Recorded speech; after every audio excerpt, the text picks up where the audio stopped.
Welcome back to It's a Vase Productions, where today we're doing another comedy reaction video based off your suggestions. Now remember, I have started working for a new place, Geek News Now. They run a monthly contest. If you want to win free stuff, the links are in the description below. But that aside, let's get to what you came here for, and that's for me to react to some George Carlin. Sometimes I go like this. But then I stop. This has been one of those times.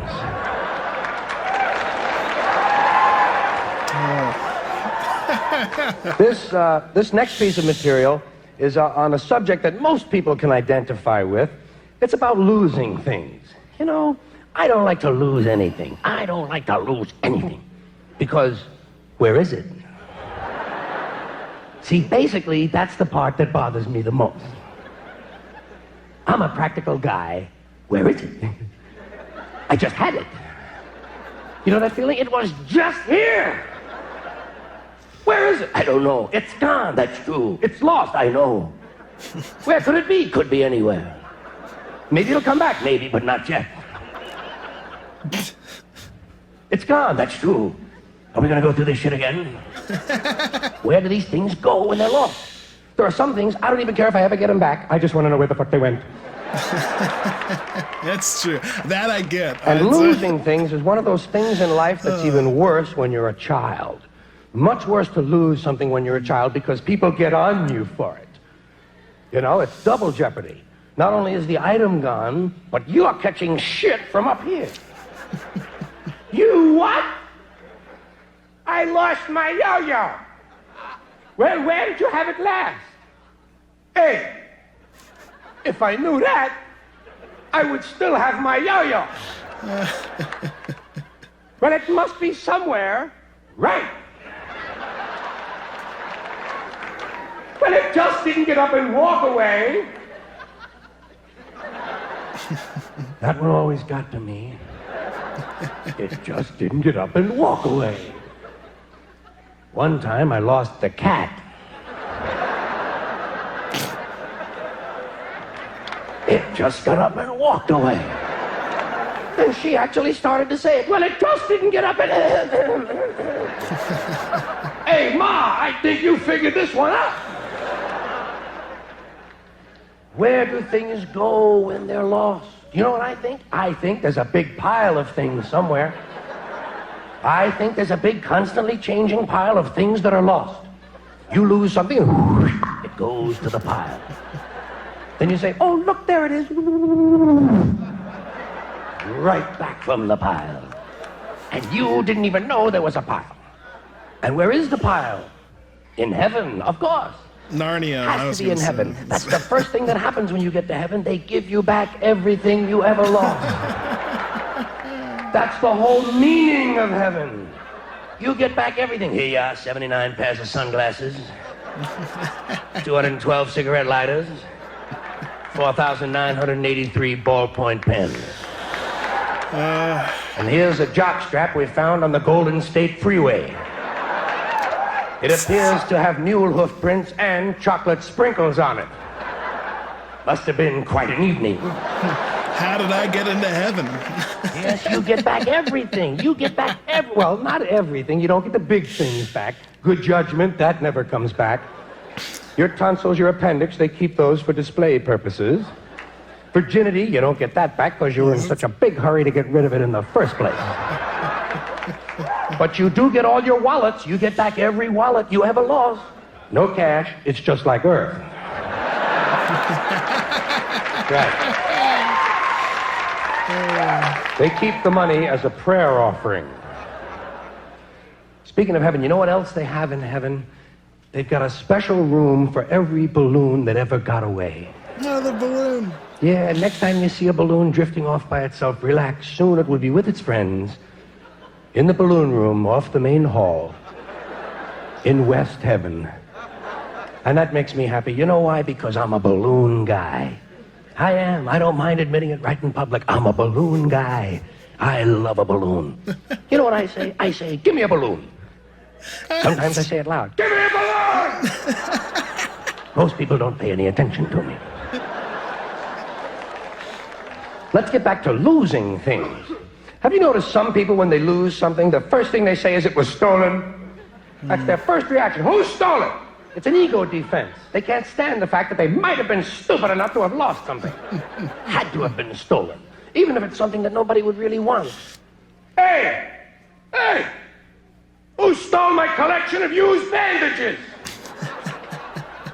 And they also got away with my nude pictures of Ernest Borgnine.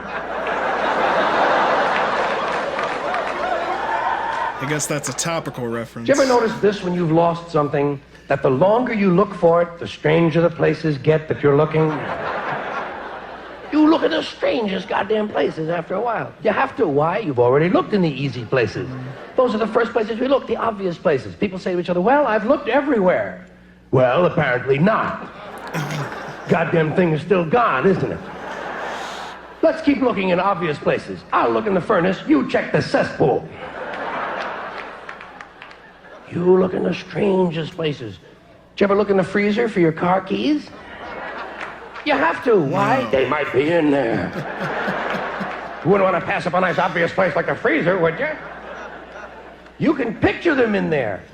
You can see them in there. That's what the mind is for, picturing where you left your car keys. You can believe anything. You can follow the logic all the way back to the supermarket. I came out of the supermarket. I had the frozen banana guacamole in my hands. I drove home, got out of the car with the banana guacamole in my hand. I had my keys in this hand. I put the banana guacamole in the freezer. I probably just dropped the keys in there, too. Let's go take a look. Oh, shit, they're not in there. I could have sworn I left those keys in the freezer. And hey, who stole the banana guacamole? The hell You is... look in the strangest goddamn places. Do you ever find yourself looking in a suit you haven't worn in 10 years for something you just had 20 minutes ago? You have to. Why? 6 more pockets. Wouldn't want to pass them up, would you? Or else you wouldn't be able to say, I've looked everywhere. By the way, while you're in the closet, check the watch pocket of your grandfather's World War I uniform. You just might have handed him the keys before the Battle of Verdun. Here's another thing happens when you're looking for something. Do you ever notice that you'll be looking for something, you might be out in the garage, and every now and then you'll go back and look where the thing ought to be? You'll go right from the garage, you'll walk back and look in the top drawer. Nope, not back yet. You're convinced that St. Anthony will bring those keys back while you're in the goddamn garage.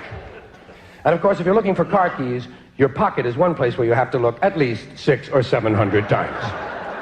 You wear out the cloth in your pocket. Oh, geez, I had them. They were right here, you know. Like usually I'll put them in here. See, I get out of the car, I have them. Hold on. See, now then, hold on. No, usually, see, now, hold on. Wait a minute. Wait.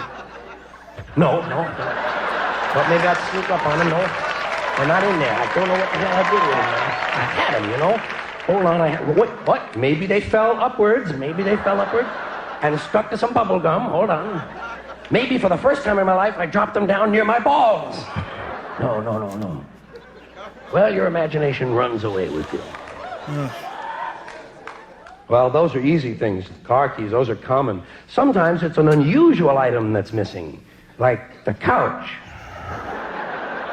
Did you ever come home and the goddamn couch is gone? Where's the couch? I don't know. It's gone, that's true. Where could it be? Could be anywhere. Maybe it'll come back. Maybe, but no, not this. Too big. Nothing over 6 feet ever comes back on its own. Well, it was here this morning. Well, of course it was here this morning. There'd be no sense in mentioning the fact that it isn't here now unless it had been here this morning. Fuck you, I'm tired of your shit. Why don't you take your logic and go to bed? I can't. Why not? I sleep on the couch.